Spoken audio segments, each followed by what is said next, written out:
can tell you now, the longest government shutdown in U.S. history is coming to an end. A deal has been reached to reopen the government for 3 weeks. Fox 12's Nora Hart joins us with all the developments in D.C. Nora? Well, Pete and Liz, it's day 35 of the partial government shutdown, and finally a break in the stalemate. The short-term deal does not include any funding for a border wall.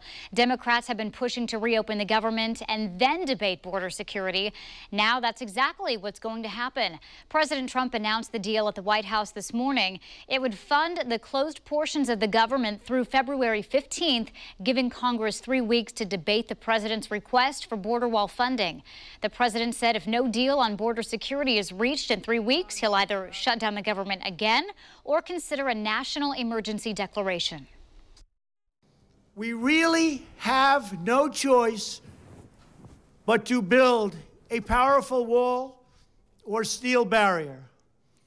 If we don't get a fair deal from Congress, the government will either shut down on February 15th again, or I will use the powers afforded to me under the laws and the Constitution of the United States to address this emergency.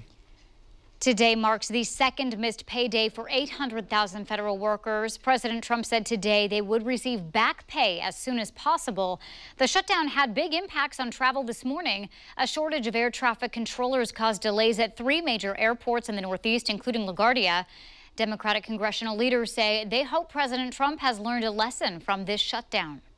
Shutting down government over a policy difference is self-defeating. It accomplishes nothing but pain and suffering for the country and the American people. That's a lesson we all must bear in mind when this next continuing resolution expires. The measure to reopen the government was unanimously passed by the House and Senate and awaits the president's signature.